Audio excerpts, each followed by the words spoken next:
Hi, Hank. Hi, Bob. How are you doing? I'm doing okay. How are you? Good.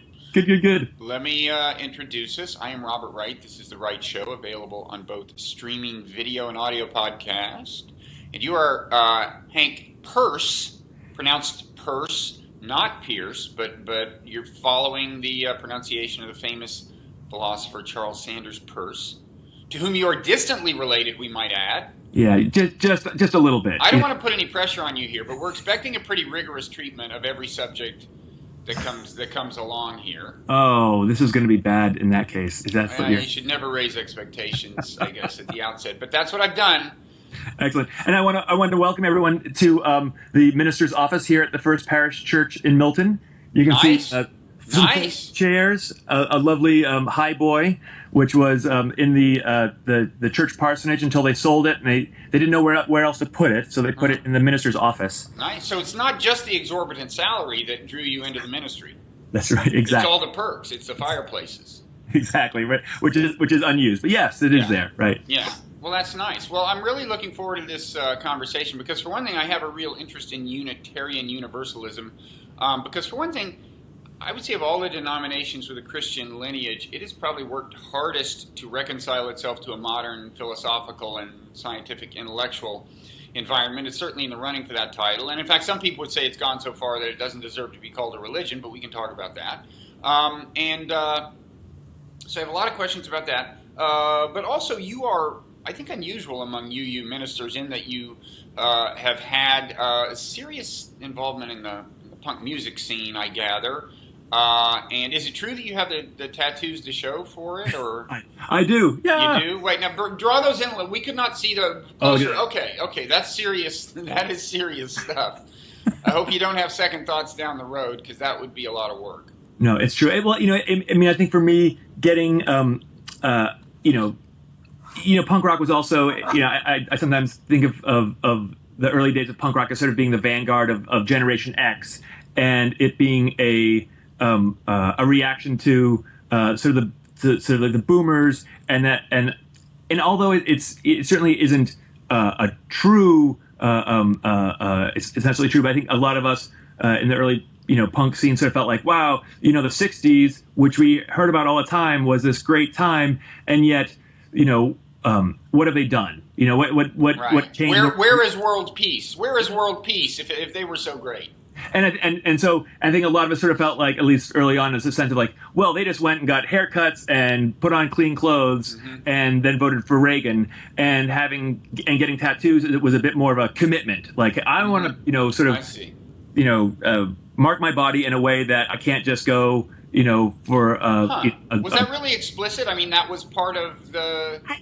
Well, I mean, I don't know how explicit it was. I mean, it's certainly the line that I use when little old ladies in churches say, "Why do you have all those tattoos?" But I think I think it's also, I think tattoos was also about sort of body ownership at a time when people were losing their jobs, and folks' parents, people would wake up and like, Dad's moved out and he's run off with the church secretary, and that sort of thing. That that there was this the sense of everything can change in my life except for me, and so here's my way of sort of marking myself and sort of owning it. Now, is there anything else you want to say, maybe for both our listeners who are too young to remember the punk scene, and possibly for our people at the other end of the age spectrum as well, about anything else about what punk music? I mean, it was kind of starting to happen when I got out of college, and I didn't pay all that much attention to it. I mean, I know what it kind of sounds like. Yeah. But what anything else you want to say about what it represented culturally?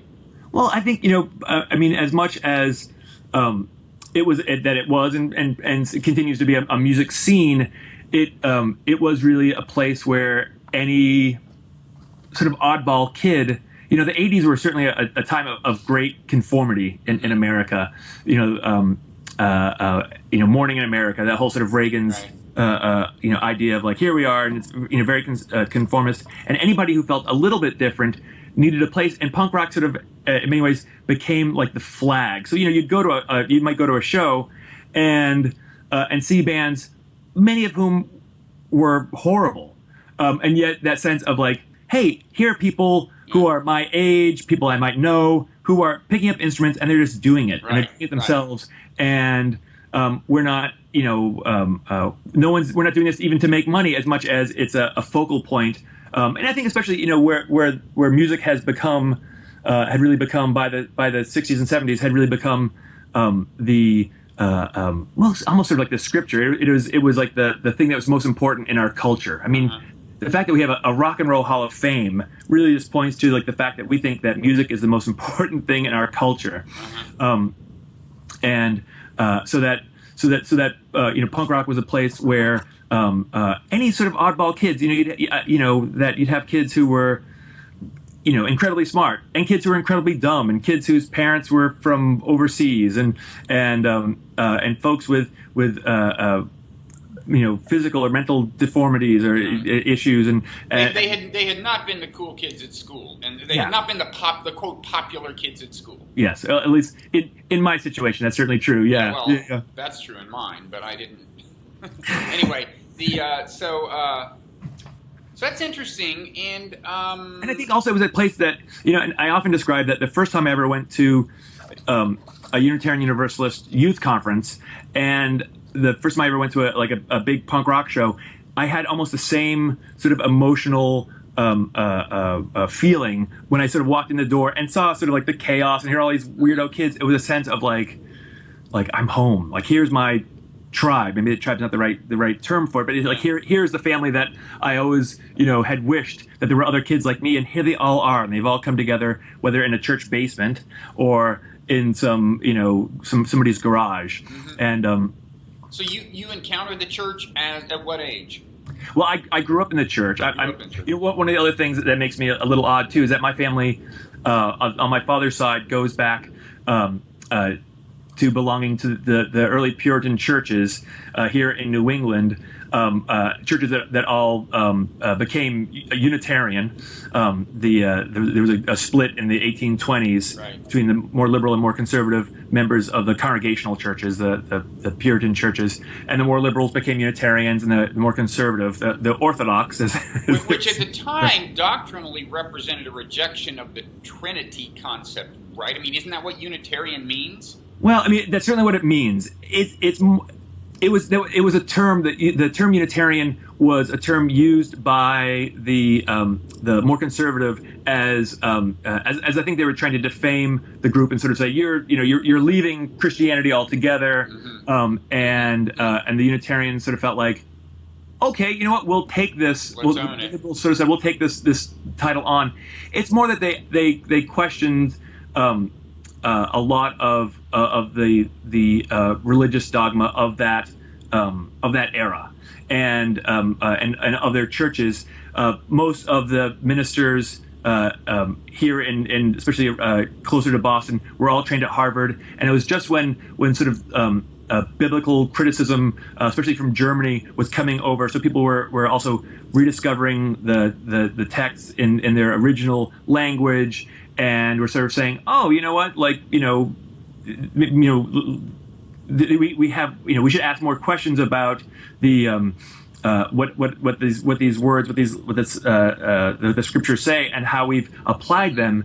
And it was also a time, the 1820s in America, sort of the American Revolution was over, the War of 1812 was over. We're not becoming British again, and there were lots of folks from around, mostly from Europe, coming to the Americas. A lot of cultural change, and the churches of the Standing Order, as they were called here in Massachusetts, split over this sort of more conservative, more liberal, and but they might have there was a church out in central Massachusetts which didn't split over this issue of doctrine. But 10 years later, they had some folks wanted to put a wood stove in their congregation, and now the early Puritan churches, you couldn't work on Sundays. You would have to walk to church, and you eat the beans that you baked the night before. Thus the term Bean Town. And these folks sort of said, hey, it's cold in our church on Sundays. Let's get a wood stove. And one half of the group said, you can't do that. That's working on the Sabbath. We can't work. And so the church split not over theological issues. Well, maybe perhaps over theological issues, but really over a wood stove. And of course, within 10 years, both churches had wood stoves. You know, so. And Woodstovian would have been a bad name for a church. So they downplayed that particular aspect of the cleavage. Exactly, a cool logo, but that's really it. Yeah. And so then, just to flesh out the etymology quickly, then I gathered there was some kind of merger with Universalists. At any rate, the Universalist part of the name refers to the idea of universal salvation, right? In other words, nobody goes to hell. No one goes to hell, right? Nobody goes to hell, which is good news for all of us. So back to your early involvement. So you kind of found these were your people. These were your fellow non-popular kids or something, right? Yeah, exactly. And it really was a place where I felt valued, where I found meaning, where I felt that I wasn't necessarily just I might still be the oddball kid in my in my local school in Fairhaven, Massachusetts, but once a month I could go to these youth conferences around New England and really feel connected to something larger than myself, and I think too, it's still true that children who aren't as impacted by bullying if they have groups outside of just the circle of peers at school, that people know them from scouting or from church or from something else, that they're less likely to be bullied because other people in other situations can see their worth, and I think that's certainly true for me. I certainly was the oddball kid, and it really helped me to feel that I was a good person, that I had something to contribute. Okay, so tell me something. UU churches, I would say, are not by and large known for their young demographics. I mean, there are youngsters associated with them who enter the church by virtue of family, but by and large, and this is something in a way they have in common with mainline, what you might call more conventionally Christian churches. An aging demographic. It's the evangelicals that are managing to sustain themselves a little more clearly through the generations. Has your kind of unusual background and the punk rock, the tattoos, and so on, do you find yourself appealing to a younger demographic? Or, I mean, I'm sure you didn't get the tattoos to do that, but does it help? In some ways, it is, and I think it also really depends on where I'm serving. So right now I'm working as an interim minister. So I will follow a settled minister and go into a congregation for a year or two and work with them as they prepare to finding a settled minister. Oh, hang on a second. Yes, this is what I said might happen. Oh, good. Is this going to be a fire extinguisher? Afterwards, but I don't know. I have some to bring out. I can come back and. If you can come back and after 12, that'd be the best. I'll be back after 12, but I'm going to take the ones that I need to go, and vast majority of them were good this year. Oh, great. Thanks so much. Thank you, sir. Yeah, thanks. Hey, as long as we're taking unscheduled breaks, I'm going to close a window I realize is open.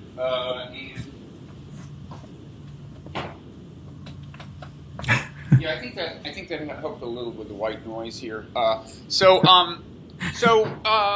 sorry he didn't actually bring the fire extinguisher in. We like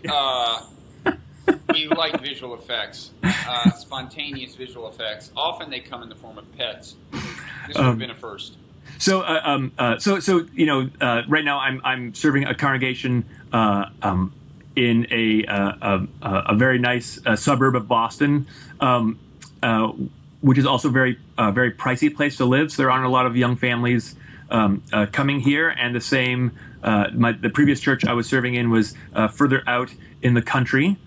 When I was in Medford, which is a city of about 60,000 people, we did tend to have more young families, more young adults, more people, I guess my age. I'm 50, so at that time, in my early 30s, coming to the church, checking it out, and I mean the difficulty, I think, is always the presentation of that we're in these buildings that, at least, especially here in New England, that we inherited from our Puritan forebears, which is wonderful, and they're beautiful. They're beautiful buildings, beautiful churches. Right, and they're great, and you can't. But you can't always go, and especially as an interim, I can't necessarily come in and sort of say, get rid of the organ and let's get a band, and because it doesn't always work, and you're working with a congregation who may not want that.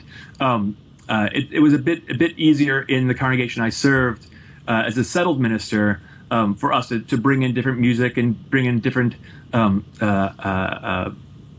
of art styles and those things. But I think when I meet with folks and they see I've got these tattoos and they find out a little bit of my background, it makes church a bit more relevant, or it makes it seem as if it's something that is not completely foreign to them. Which I think for a lot of young folks, their parents had dropped out of religion, and so religion seems something distant. I saw just last month there was an article, I don't know if it was in Wired or someplace, but it was like, will your job be replaced by a robot in 100 years? And you could go through and, there's some jobs that will definitely be replaced by robots. And that very down at the bottom, it said, it was ministry. And, there's a 98% chance that ministers will not be replaced by robots. And I thought oh, that's great. Of course, but, neither is I don't know, barrel making, or, there are things that blacksmiths, they can't go will church still be relevant? The church, as we understand it, still be relevant in 100 years. And I would say if probably in 100 years there will be churches like the one I'm serving now and other ones. But I think religious life in America will change greatly, and probably move away from large buildings, move more into small sort of house churches. Those sort of Well, that leads to some of these questions that I'm interested in about Unitarianism. Now, I guess, first of all, you still call yourselves Christians, do you? Because I know a lot of Christians wouldn't call you Christian, and your lineage is Christian, but just as a matter of nomenclature, does the church consider itself Christian? Because it doesn't have the beliefs we associate with Christianity, right. Jesus is the Son of God, or for that matter, that there is a God necessarily. Views on that question may differ, and there's certainly no doctrinal assertion that there's a God. Right, and I think I think the term post-Christian works very well with Unitarians. And, in some ways, I think it's much easier for me to sort of say we're Protestants because that is our family lineage. The same way that my name is Peirce and not Peirce, and so yes, we're Protestants. As a matter of fact, we kept protesting when everyone else stopped protesting. We continued to sort of protest and question around belief and sort of the practice of belief.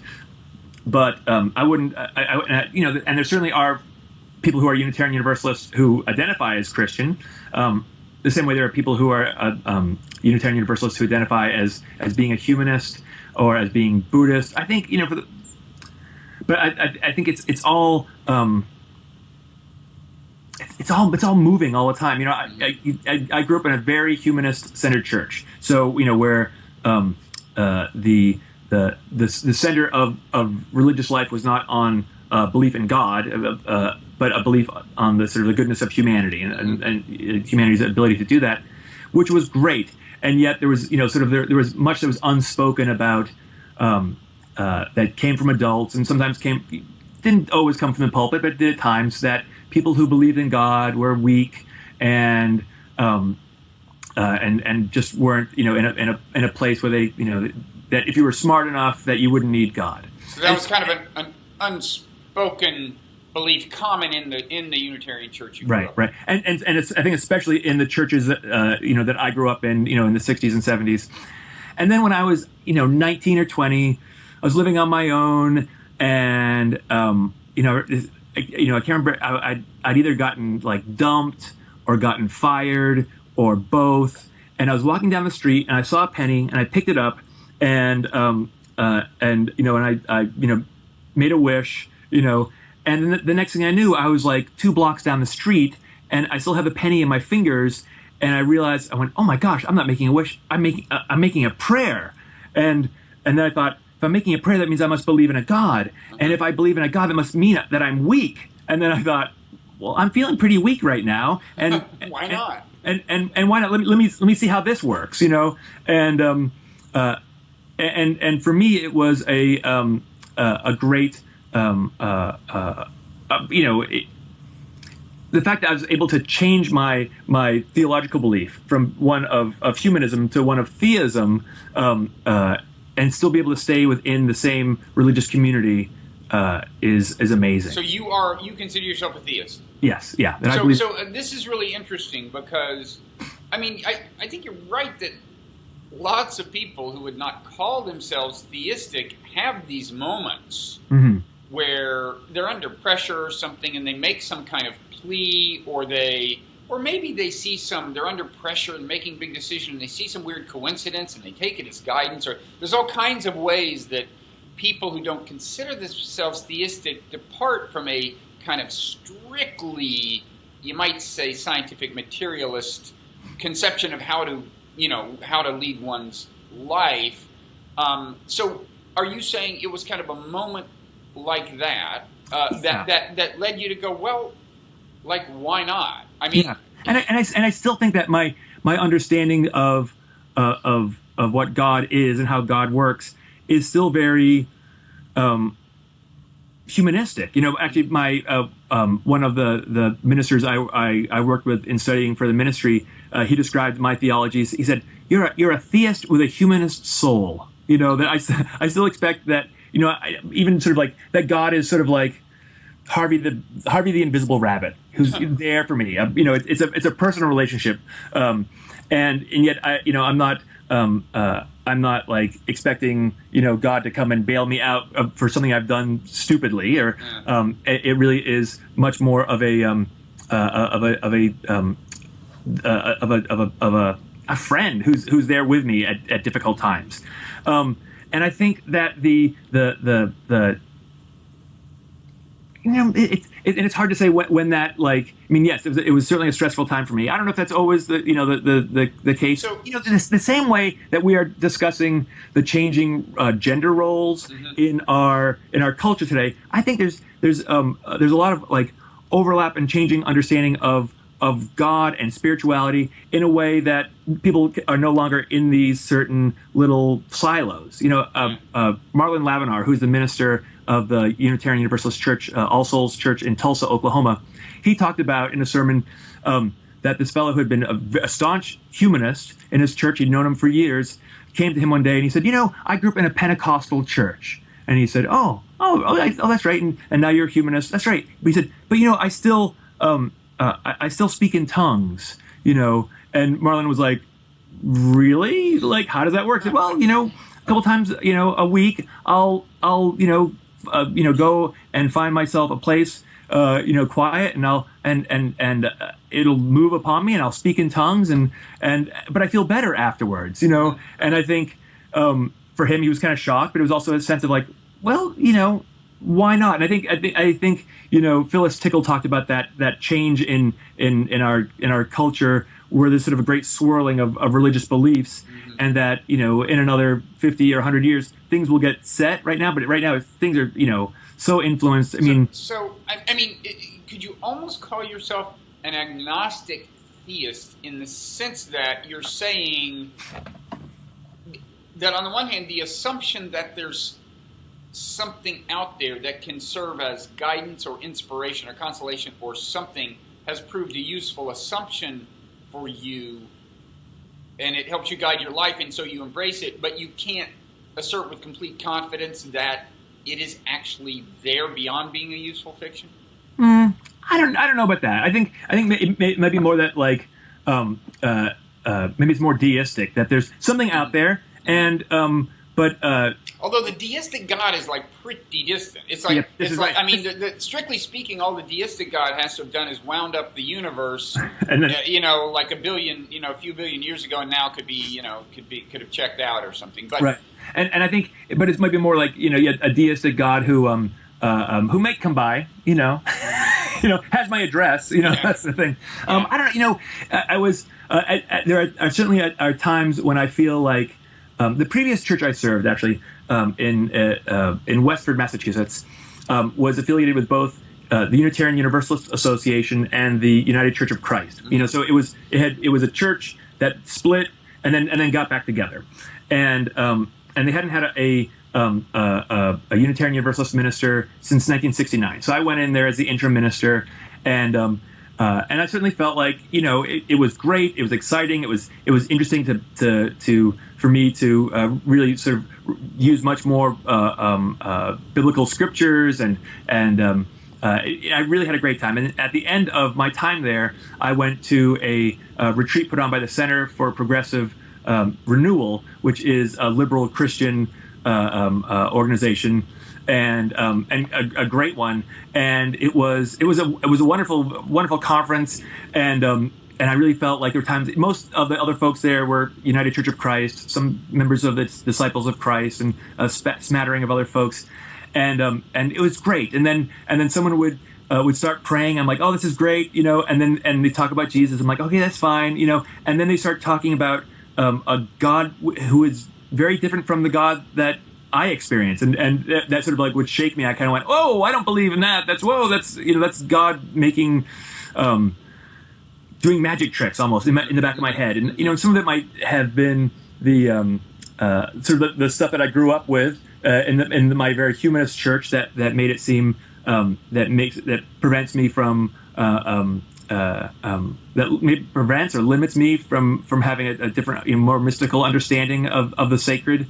But it was definitely something that sort of woke me up in the middle of these prayers. Going, oh, I guess I'm not like them, And certainly there are other Unitarian Universalists who have a much more mystical bent and can really sort of And we should emphasize, for people who aren't familiar with the church, there are certainly ministers who are nowhere near as theistic as you are, and are not theistic at all. I mean, we went to in Nantucket once.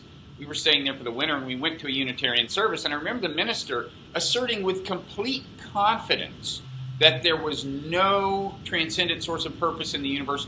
There was no purpose in the universe other than what we imposed on it, so to speak. And I mean, I thought he was kind of out of line, because he was asserting something with confidence that he has no way of knowing. And I just thought, whoa, man, I can't believe I'm more religious than the minister in this church. And I don't, and I'm not even religious. And you get a spectrum. I mean, we kind of attended a Unitarian church for a while, for a couple of years off and on. And so we had an interim minister who was kind of, I would say, not theistic, but a little new agey. Mm-hmm. And you just get a complete spectrum, but you certainly get ministers who, by conventional reckoning, would qualify as atheists, I think, right, the Unitarian Church. So I think people need to understand that you are, in some Unitarian circles, would be considered unusual. And I'm wondering how it's gone over in your church. Has it been an issue where some people think you're like too religious, or Every once in a while there'll be someone who says that. I remember being at one church and speaking to a woman, and I said, after being there for a few months, I sort of said, so how do you think the worship services are going? Are you liking things? And she said, well, you mentioned Jesus a lot, and I went, Nope, I don't think I've mentioned Jesus at all. And she went, really? And I said, yeah. I said, no, I've talked about God. And she goes, oh, I guess when you say God, I hear Jesus. And I said, oh, so it's you and not me. Well, Yeah. So, and I think that's part of it too, that we project these things. And of course, so many Unitarian Universalists as adults come in from either other religious traditions that they've left, or religious, cultures that they've left, or from really no religious community that they've left, and come in, and that we don't always do as good a time sort of helping folks unpack their individual, I don't want to say baggage, because that necessarily sounds negative, but like unpacking what it is that they bring, and to be able to sort of say, this is good stuff, this is borderline abusive, or but help people really to look at that, and which I think sometimes is a shortcoming in our movement. How does God occasionally enter your sermons? What kinds of things might you say?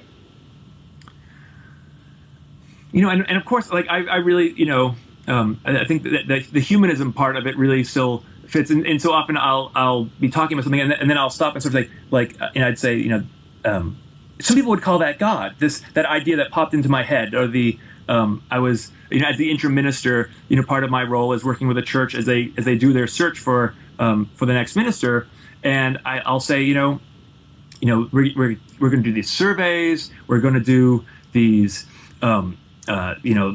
small group conversations about what the church wants as a minister. Then we've got this search committee that are going to go out, they're going to put together this huge packet of information, and they're going to read all these packets of information of other churches, and they're going to do all the study that needs to be done to find these people, and that's great. And and to think that God isn't in there might be foolish. That part of the the sussing. You mean to think that there's no kind of divine influence in there in some sense? You mean to think that the decision will be wholly unguided by something other or transcendent? Yeah, and I think sometimes people just want to sort of moneyball the whole thing. They just sort of think we'll just get enough stats about who we are, and it'll just and computer printout will print out a person's name. Mm-hmm. In the Coptic Orthodox Church, when they are choosing their new pope, they all of the leaders and the deacons and the other bishops all come together, and they investigate and they do all this stuff, and they come up with 3 names, and then each of those names are put slips of paper inside of glass balls, and then those glass balls are then put into a hat, and then they ask someone who's brought a child of like under 3 years old to come up and to stick their arm into that hat and to pull out one of those globes, and that is the person who will be like the next pope, for the Coptic Church. And I kind of love it. They've done due diligence. They've any of these 3 people would be wonderful, and yet there's some mystery to it, that that sort of that God is somehow helping this little child reach in and pull out this name, and there you go. And I love that. And I think that's something that I just sort of remind people of that. And and I mean, every once in a while, I will have a sermon where I really talk about God's interaction with us, and I will get people pushing back, even if I just say God and not Jesus. And once again, people might hear Jesus, and they might hear some other understanding, and or folks who grew up in a Jewish tradition might worry that I'm talking about I'm projecting the Christian concept of the divine, or folks who are more New Agey sort of say, oh, it's it's a very male white guy in the sky, and and they might be right. That might be something for me to listen to. I mean, I think one of the great things, that when in the 1940s there was a great sort of movement for sort of looking for a universal religion, one religion for one humanity. And Ken Patton, who was a minister here in Boston, he took over a church in Boston, and he was sort of told, like, start a new church. Here's this building. Do what you want. And he pulled out all the pews, and he painted a big symbol of the earth on the floor, and above the door. And he came in he had a mobile of an atom, and behind where the pulpit had been, he had an artist come in and paint the Milky Way solar system, and then he put the folding chairs, and then he put 60 symbols of the world's religions around it, and sort of saying that we're here in the middle, and we're trying to figure out that we're behind, we are living between the smallness of the atom and the greatness of the universe, and it is our task to try to do this, and it's great, and this was sort of copied in many Unitarian Universalist congregations around the country, the sense of that we are open to all of these different religious beliefs. It was sort of people refer to it as small U universalism, where before universalism was about universal salvation, everyone going to heaven. This was about sort of the sort of universalism of religious experience,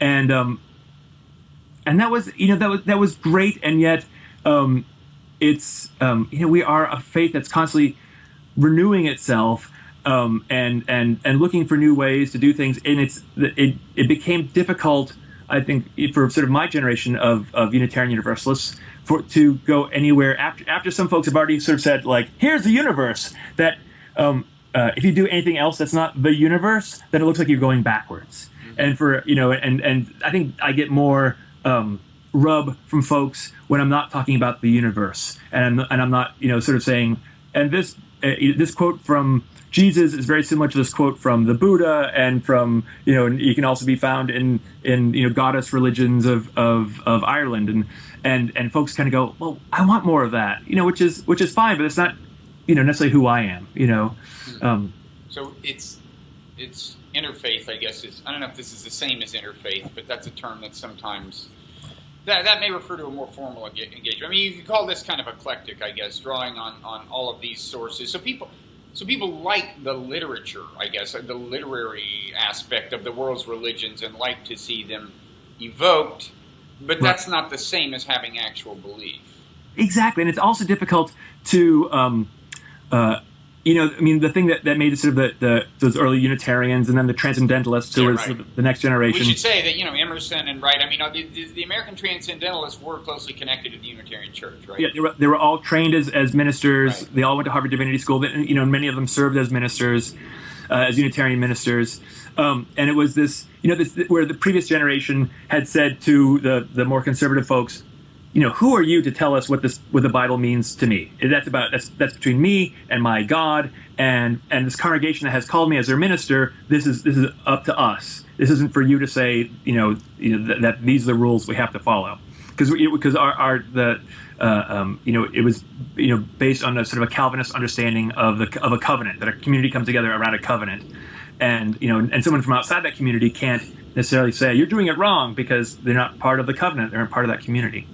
So, and then the next generation of folks were people like Emerson and Thoreau and Parker and Margaret Fuller, and they sort of said, why should we stop there? If we feel free enough to understand the Bible for ourselves, we should then be free enough to look at all of these the other ways God has revealed God's self in other religious traditions, and also in nature. I mean, that term transcendent is this idea that God is transcendent in all of nature, and not just in one book that came out at one time, written by these people, and so they were the ones who really first started to explore the religious traditions of the world, and it's and it's great, and I think I certainly feel free to look at the wisdom, understandings of the world, but also being able to remind folks that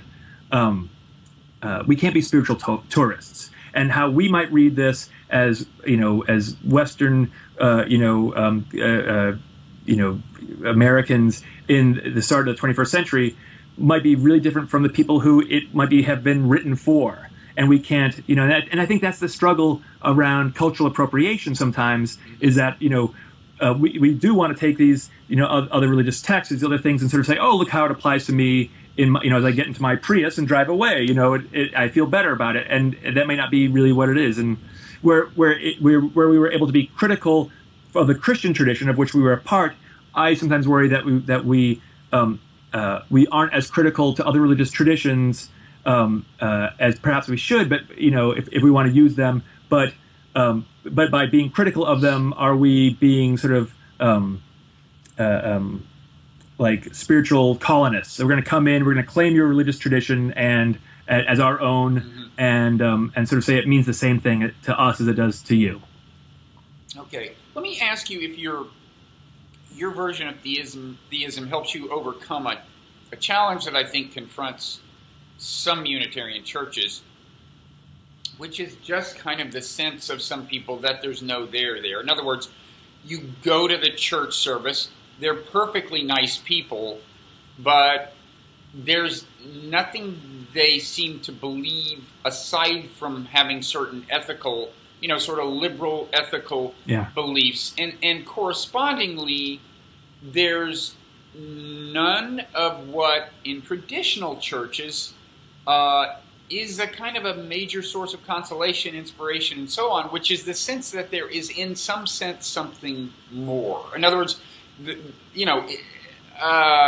mean, obviously, in the conventional religions, that something more is maybe, white guy in the sky, but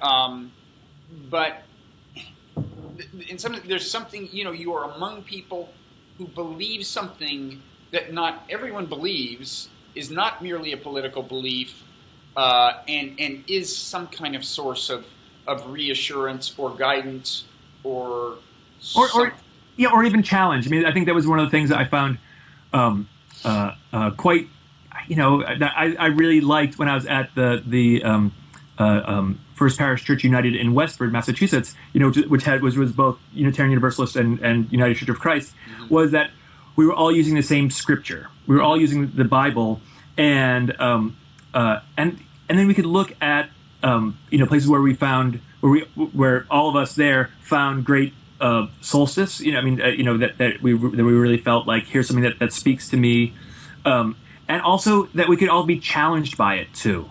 I think that's something that often that we don't find in Unitarian Universalism. It's a difficulty to go deep because it is very scattered. And often we haven't spent a lot of time speaking with each other about what it is we believe, and that so that our and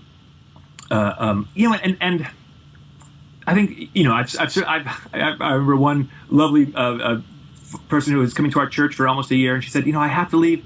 I need a more specific God, and I understand that, and it's difficult, and for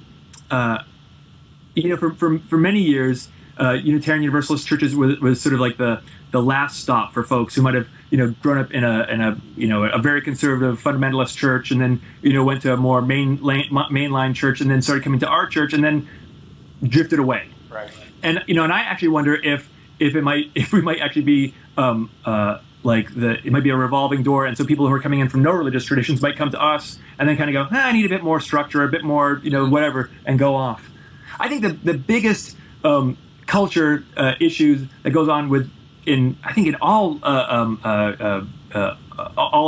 not just Unitarian Universalist churches, but many other churches, is sort of the culture of being nice, and not wanting to offend. I think it's specifically it shows up in our religious tradition because we want to assume that people have different beliefs, and we don't want to be rude, and we don't want to say something that might be offensive, so then we don't say anything. So then people don't really talk to each other about what it is they believe, and they then don't really think about what it is that they themselves believe, And so, being able to create more opportunities for folks to sit down and sort of say, what is it I believe about God, and can we talk about this in a way that's not going to be confrontational? I mean, I think our larger culture is so confrontational right now about people with different beliefs that it's, I think, hard for people to even imagine, like, what would it be like for me to go into church and know that the person next to me has a really different belief in God, where I might have lost my belief in God, but I come here because of the community and I love the religious education that my kids are getting, but it may not be what my but the person next to me might really believe in a God that works and does things, and am I going to say something that's going to offend them? And is it better for me just not to say anything and to pretend, that we all have the same beliefs? I mean, some of it is the projection that happens when people project onto ministers. As I said, like the person who sort of said, like, oh, every time you say God, I hear Jesus. It's that sort of thing. And it's one thing as a minister, because I've been trained that knowing that this is going to happen, but I think people are afraid that they're going to have really big theological and perhaps even political differences, and so they don't talk about it, which is, I think, a shame. So, to get back to that minister who asserted that there was no purpose in the universe, I take it that your belief is that there is, in some sense, that we, the species, that human beings, in some sense, have. There is a purpose. There is, in some sense, a transcendent purpose. Yeah, I do believe that. I believe that there is that we're here for a reason, and it's difficult. I say this, and of course, in the back of my head, I sort of say, "You don't believe in predestination. Be careful." Yeah, well, that's not necessarily the same thing. I mean, the purpose could be to meet some challenge that we may or may not meet. Right. The purpose could be to the deal could be either we become better people and become more closely align our behavior with moral truth or something and treat other people more decently, or the whole thing goes kablooey. That would still be a purpose even if the outcome weren't predetermined, right? Yeah. Good point. I feel better now. Thank you. I'm glad I could minister to your to your needs. So And I guess that's doesn't necessarily involve a clear conception of God to think that there's in some sense a purpose, which I gather is your case. You wouldn't say you have a specific clear conception of God, but the two, I guess the idea of purpose and the idea of theism are related in your mind. Yeah, I do. I really do. And I think, and I think it's as religious communities that it's important to have some of that sense of a community that is there for a larger purpose than just serving ourselves. Sure. That we're there, and that we're also not just the religious wing of the of Bernie Sanders supporters. Right. That we really have that our values are religious values, which are different from political values and values. How are religious values different from political values? Well, and that's a good question, but I think that or perhaps the political values of political parties. Mm-hmm. Certainly, it's not a platform.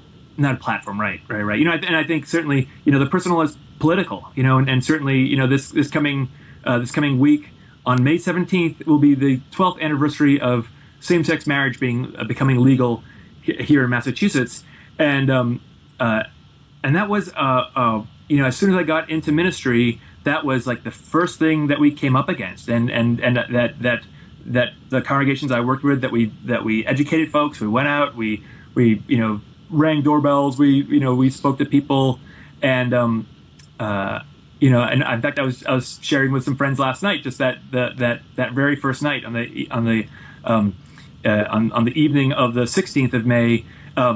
I went down to Cambridge to the city hall in Cambridge, because Cambridge was going to open its doors at midnight to start issuing marriage licenses, and I was watching the news at 10 o'clock, thinking like, oh, is the governor going to, Mitt Romney, is he going to do something at the last minute to pull the rug out from underneath us? And the reporters out there speaking, and then all of a sudden I saw like a bubble float by, and then some more bubbles, and then little kids playing behind them, and I went, oh right, this is a party, and I want to be at it. And it was great, and a number of members of my congregation and other Unitarian Universalist congregations were there, and it was just a great party, great celebration of civil rights won. And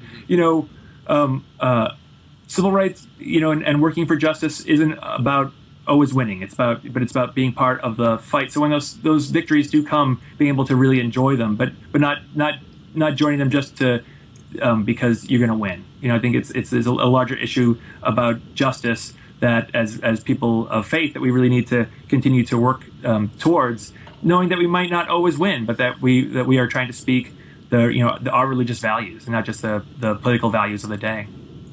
Yeah, and we should say that, the UU Church has been in the forefront of that whole struggle, and in general, I would say almost central among its values is just tolerance of people's different lifestyles and so on. So we don't have much time left, but let me ask you a little bit about the pastoral side of ministry. We've been talking kind of theology, but the job of any minister is to includes helping people through difficult times and so on. And of course, in some ways, that is easier if you have a conventional theology. If you can say, look, I know it's sad you just lost your husband, but we know that he has gone to meet Christ and so on. That is more kind of obviously helpful than saying, we don't really have a clue. Yeah. So talk a little about just the challenge of, and not just that, but any difficulty in life where a more conventional minister might be able to assert, we know that this is ultimately for the good, or we know that, God doesn't do whatever. Yeah. Well, I remember, it's sort of a standard question I ask when I'm working with couples, whether they're getting married or working with a family, if there's been a death in the family, especially if I don't know them well, that I sort of say, is God invited to this event? And some people say, oh yes, definitely, mom was a believing Christian, and I go, great, and we'll include that, or I'm doing a wedding where the bride had grown up as a Unitarian Universalist and the husband had grown up as a Hindu, and we were able to incorporate these. So when you say "is God invited," you mean so that you will know what it is that's appropriate for you to say there? Yeah, and what they want to hear, and what's appropriate for the community that's there, and not, and if grandma was a believer in Jesus, and the family go, well, we're not so much, I would still say, well, you know what, like, that faith was really important to your grandmother, and so let's make sure that we're able to include it in a way that doesn't push your buttons. Let's do it in a, and so that that to help them feel like they are honoring her, but also doing it in a way that's not going to upset the folks who are in the congregation or there at that service. And it certainly is. I mean, I certainly offer prayer to folks, and once again, as my friend Marlon had spoken about, that people that you sort of think, oh, they're humanists or they're atheists and they don't want a prayer, but being able to have some of those rituals and those moments are, even if it's not necessarily praying to God or asking God to come down and save them, but there is I think a great sense of being part of something bigger than yourself, and even if that is just this community here, that is something that we're able to offer. It's and it really will vary from person to person. I think that's one of the great things for me, is be able to tailor a service for folks, or even to sit with folks and sort of say,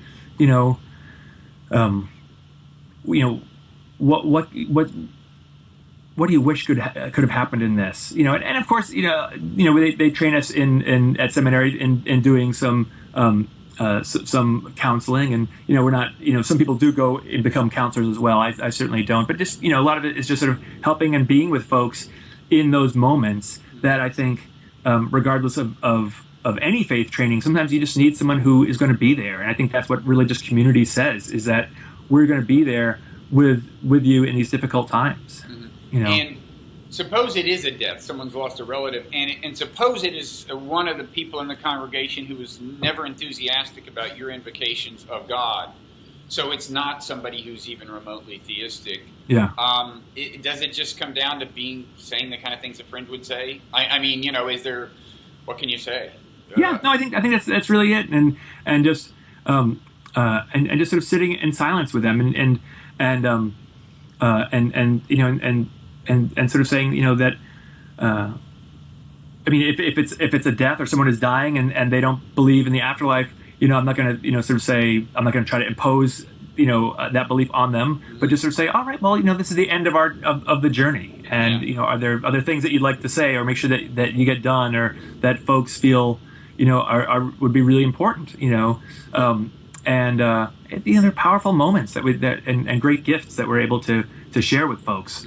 To have those things occur, to be able to just be with people in those really, really difficult times, and just to, in some ways for me to be like Harvey the Invisible Rabbit, that I'm just going to be there and be with folks at these times, to be a witness to a horrible event in their life, and know that they're not alone. It is one of the things about being an intra-minister, or being a minister when you leave a church, is that when I leave, people get to retell their stories to the next clergy person. So I might have known someone as like, oh, that's the person who was the alcoholic who got sober, and they're able to reintroduce themselves as this person who was sober, or as the person who is a survivor of cancer, not the person who was sick, and it is and that I take some of those things with me. That's one of the things that I carry with me. And I think all religious professionals, that we carry with us the stories of these folks who that would have been forgotten. That it is those like Eleanor Rigby moments. When I'm at the cemetery and it's me and the undertaker with a shovel. And maybe a lawyer, maybe or maybe not. Maybe, and it's just the two of us, and that I'm going to, say some prayers or say some words as this person is being, as their remains are being put in the earth, and that they are remembered. And if that is, and I think we live on in the memories of our friends and our loved ones, we don't necessarily need to have a giant statue put up in the middle of town. It's how we are remembered, and the sort of the love that we share with each other out into the world is what people will remember. Well, this has really been interesting. Thanks for taking the time. In closing, I want to say a little something about your distant relative, Charles Sanders Peirce, because it just occurred to me there's a kind of relevance here, which is, he was associated with, well, he's kind of the founder of the philosophy that came to be known as pragmatism, and in one sense, that's a very concrete idea, which is, to put it in overly crude form, I'm sure, it's the idea that if believing something has good effects, then the belief is true. And in the following kind of, including the following kind of practical senses, so like if you believe that a bridge is strong enough to support your weight, and then you walk over the bridge and don't die, well, then the belief was true. You got good effects by acting on the assumption that the belief was true.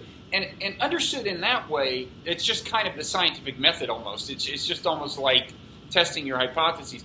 But William James, who was associated with pragmatism, took something like this in a kind of religious direction. He took the idea that kind of broadly, if believing something has good effects, it's true.